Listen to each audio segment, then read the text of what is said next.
Pak Ustadz Danu udah pasti di sini. Ada Mbak Devi juga. Insyaallah. Waalaikumsalam warahmatullahi wabarakatuh. Mbak Devi, kita bisa ngobrol-ngobrol nih. Ini kita mau ngomongin tentang medsos, media sosial atau sosmed, sosial media bebas ya. Saya enaknya lidah kalian aja ngomongnya gimana. Medsos, sosmed, bebas. Medsos bahasa Indonesia. Medsos. Sosmed bahasa Inggris. Bahasa Inggris. Bebas lah. Nah ini, jadi gini Mbak Devi, Pak Ustadz, kita ngomongin apa ya, polemik aja lah ya, yang terjadi di sosmed beberapa waktu kebelakang ini kan, ini menjadi satu tema yang mewakili permasalahan di Indonesia. Karena begitu banyaknya sosmed di negara kita, akhirnya kita bisa melihat semua permasalahan itu dari sosmed, yaitu politik, yang gitu ya Pak Ustadz ya. Apapun itu sampai agama, semua lah kita bisa lihat. Tapi kita akan coba ngebahas beberapa aja.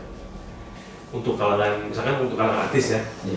Ketika seseorang ini punya permasalahan, sebelum ada sosmed menurut saya, bagaimana caranya supaya permasalahan ini selesai dengan cara musyawarah, dengan kemufakatan, dengan bertabayun. Sekarang, dengan ada sosmed ini, bagaimana masalah ini supaya jangan cepat selesai gitu. Mungkin dipanjangin. Karena ketika masalah ini semakin panjang, maka semakin banyak endorse. Menurut saya gitu. Ini semakin banyak orang berseteru, akhirnya orang penasaran dengan akun sosmednya, akhirnya orang ikutin reaction untuk Instagramnya, mengunjungi Instagramnya banyak, akhirnya harga endorse naik gitu ya. Ini Pak Ustadz melihat hal seperti ini bagaimana? Ketika orang mencoba untuk mengklarifikasi sesuatu, orang mencoba untuk menunjukkan entah itu statementnya, entah itu menunjukkan hartanya, entah itu menunjukkan banyak hal di sini yang kadang-kadang kita miris banget. Ya, memang sosmed itu diperlukan bagi orang-orang yang memang mau dekat sama Allah ya, banyak ya. Ya. Juga sosmed itu juga bisa diperlukan sama orang-orang yang hanya butuh hiburan, ya, hanya butuh hiburan. Betul. Atau sosmed itu diperlukan sama orang-orang sebagai apa? Haters. Betul. Buzzer ya. Buzzer, itu lebih politik gitu istilahnya. Atau sosmed itu menjadi dambaan beberapa orang yang mendambakan seperti itu gitu. Jadi jiwanya, pikirannya itu seperti itu kesannya. Saya kalau nggak lihat dia itu kayaknya gimana? Istilahnya jatuh cinta pada sosmednya seseorang lah. Minimal lewat fotonya, siapa tahu kalau ada artis cantik, saya bawa fotonya ke orang pinter, saya pelet dia jadi milik saya. Ada orang yang mikir ke situ? Boleh, silakan aja. Yang penting jangan ketemu sama saya. Ketemu sama saya, nanti saya pindah di kambing nanti. Bosan, mau maaf nih, saya punya pertanyaannya agak sedikit bergeser nih. Sedikit aja. Kan yang namanya artis, katakanlah misalkan kita sebut aja, misalkan Pevita Pierce ya. Kita sebut nama nih, dia akan banyak diidolakan, atau Anya Geraldine lah, katakan begitu, yang lagi viral sekarang gitu. Itu kan dia kan ngupload foto di Instagram. Itu kan pasti aja kalau orang banyak yang mau bawa fotonya, misalnya belum kenal sama artis tersebut, bawa ke orang Twitter gitu ya untuk ini. Apakah Allah juga melihat bahwa ini public figure, makanya Allah memberikan pelindung apa? Jadi tidak semudah ketika ke orang biasa gitu, artis, politisi begitu ada istilahnya perlindungan dari Allah secara konkret. Secara konkret gitu. Kalau yang seperti artis, kemudian pendakwah biasa, mohon maaf nih ya, itu atau orang biasa itu relatif nggak ada perlindungan secara konkret dari Allah Ta'ala. Yang perlindungan konkret itu biasanya presiden itu dilindungi Allah. Terus saya cerita aja, presiden itu dilindungi Allah. Siapapun termasuk Trump itu dilindungi oleh Allah, tapi Trump nggak tahu. Semua presiden di negara itu dilindungi. Kenapa begitu? itu hanya Allah agar negara itu tidak kacau istilahnya. Tidak kacau. Jadi kemudian pemimpin wilayah itu ya, gubernur itu ada perlindungan. Jadi ya itu, jadi boleh silakan. Gimana caranya bisa ngeliat? Silakan. Nggak tahu, kalau memang pada yang bisa ya silakan. Makanya kalau ibaratnya orang itu tidak suka dengan presiden satu, santet aja, nggak bisa kok. Kalau saya nggak bisa itu disantet. Ini pernah kita bahas ya. Iya, nggak bisa. Presiden itu disantet nggak bisa. Kayak apa hebat, mau dibaca-bacain, bacain aja, nggak bisa. Itu maksudnya. Iya, presiden, wakil presiden, gubernur, wali kota. Gitu. Yang pemimpin aja gitu pokoknya. Pemimpin aja. Satu wilayah Ya. ya, satu. Karena dia memimpin negara, memimpin negeri istilahnya dengan kebijakan-kebijakannya. Jadi kalau orang nggak suka, mau nyantet silakan aja santet, kan nggak bisa insya Allah. Mau Itu ada hubungan sama ini, Pak?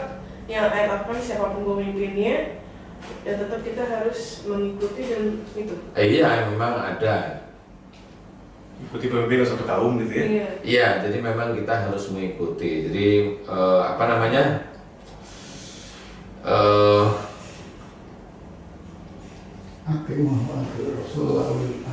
wa ulil amri minkum itu memang selain taat pada Allah, selain taat pada Rasul, kita juga disuruh taat pada pemerintahan yang ada di negeri kita. Jadi ayatnya jelas itu, atiullaha wa atiur rasul wa ulil amri minkum fa in tanaza'tum fi shay'in, itu seterusnya. Jika ada persisian, kembalilah pada Al-Quran dan Sunnah. Jadi memang itu sudah tertulis dalam Quran, jadi nggak sembarangan kita main santet ke seseorang, itu nggak bisa. Jadi itu dilindungi oleh Allah. Jadi bukan karena ilmunya, kagak. Kalau melindungi oleh Allah itu. Oleh Allah aja melindungi. Ilmunya walaupun dia bawa keris, dia punya paranormal. Oh enggak hebat, paranormalnya itu enggak hebat. Oh itu yang melindungi Allah. Kenapa? Ya insya Allah saya tahu. Kalau saya bilang ya insya Allah saya tahu. Karena di Quran sudah ditulis, berarti memang pemimpin negara itu memang akan dilindungi oleh Allah Ta'ala. Dan itu harus diketahui. Tapi kalau hanya cuma artis, pendakwah yang biasa-biasa aja, yang dia tidak tidak terlalu kompeten, apalagi dia kalau dakwah kelihatan bagus, tapi bisa aja di ngobrol santai itu kacau. Tapi aja ada ujian yang ngenain omongannya cenderungan emosi.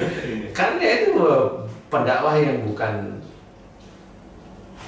bukan masuk kategori dekat dengan Allah. Kalau saya, dia hanya dakwah menyebarkan ilmunya aja, jadi dia belum bisa mengaplikasikan. Dan kalau di sosmed itu kan skupnya kan besar tapi kecil gitu.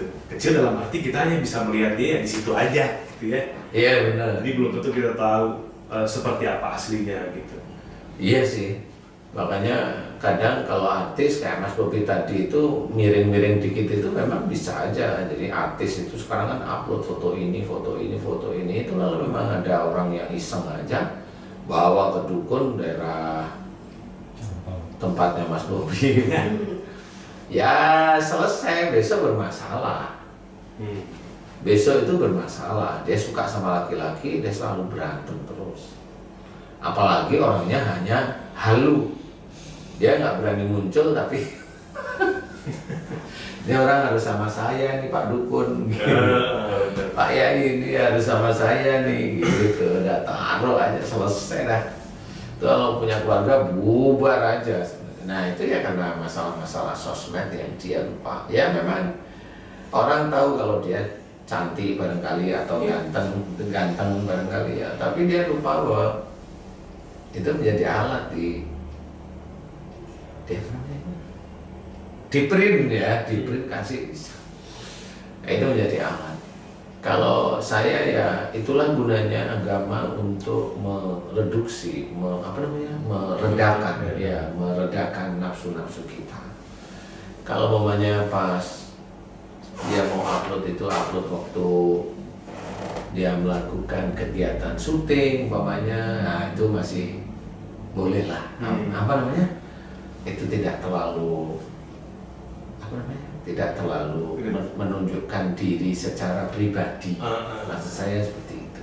Jadi kadang sampai di teleponnya harus perfect banget kan gitu ya. Sampai paling tujuannya kan supaya orang tertarik untuk like atau lain sebagainya gitu. Ya itu memang itu sekarang gimana coba ya Mas Bobi ya. Kalau memang orang sekarang itu kan pakai channel YouTube itu kan atas izin Allah itu kan bisa dapat uang bulanan lah. Ya memang harus diakui seperti itu. Bisa paling tidak itu 5 juta, 8 juta, 10 juta umpamanya ya. Kalau dia pengangguran, dia kerja susah, dia bikin channel YouTube dapat 10 juta umpamanya. Itu kan sebenarnya juga menarik seseorang itu untuk bikin konten istilahnya ya kan. Nah, konten-konten inilah yang akhirnya baik dan tidak baiknya itu orang yang punya konten itu nggak sadar. Kayak mamanya dia hanya ingin di-like, diikutin, istilahnya subscriber, ya kan, mau diikutin terus itu. Sampai mohon maaf, ini saya mohon maaf, jadi dia itu sampai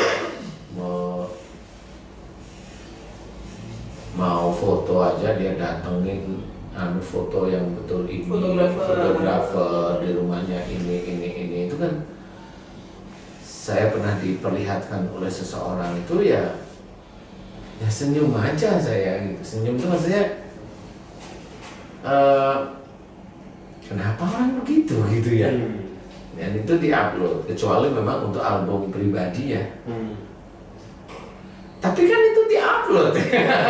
Jadi ya saya tahu, saya nggak mau suuzon sih, cuma gimana caranya? Oh kali dia begini. Karena memang kalau dia karirnya udah mulai turun, dia harus cari pegangan ini. Ya begitu aja sih. Dengan upload seperti itu dia bisa nanti dapatnya. Memang nggak terlalu banyak. Ada yang nggak terlalu banyak, ada yang banyak. Benar, tergantung orangnya.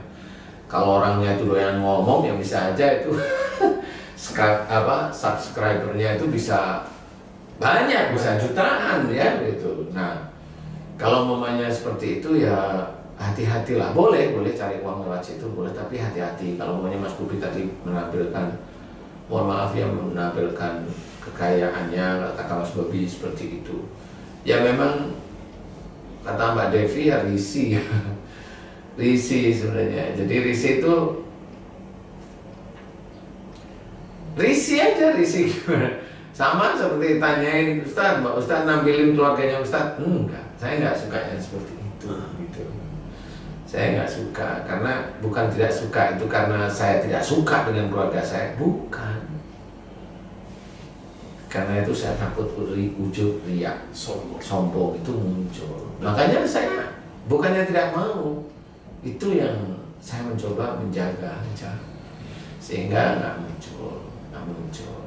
Karena memang harus dijaga. Ujub riak itu pasti ada di dalam dada kita, itu ada, tinggal mau keluar apa enggak gitu. Tapi kalau memang mau dikeluarin, masalah ya itu masalah hartanya, masalah itu ya. Saya sih nggak risih, cuma kasihan gitu loh. Kalau mamanya, mohon maaf nih mohon maaf Mas Bobi ya, bukan Mas Bobi sih, saya sebenarnya mohon maaf pada teman-teman yang lain.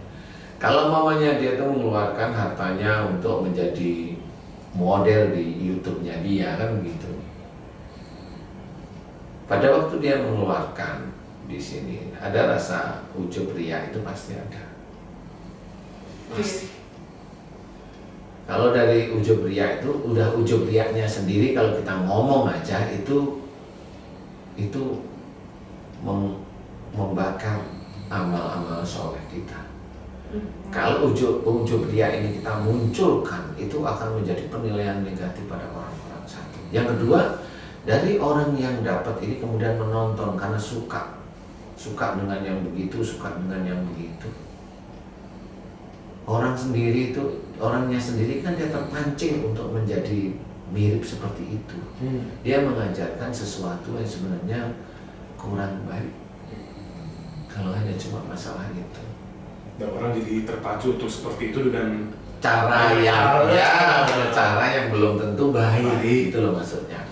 Nah, kalau sudah begitu, nanti yang dihasilkan dari uang itu kan uang dari ujub. Lah terus uang itu dari mana? Yang kelihatannya sih halal, kelihatannya dari ini halal, tapi apakah itu baik? Ya enggak, dari sisi mana baiknya gitu ya. Halal enggak nyuri kan gitu. Tapi dari sisi baik yang mana yang diajarkan adalah ujub ria. Jadi itu sudah tidak baik, apalagi berkah, udah jauh dari berkah. Nah, kalau sudah begitu nanti dimakan oleh anak istri dan sebagainya. Itu ya nggak bisa. Ya istilahnya kalau menurut saya silakan aja sih. Tapi intinya adalah cobalah koreksi dulu gitu. Bukan saya mau Pak Ustadz iri, enggak, saya enggak iri.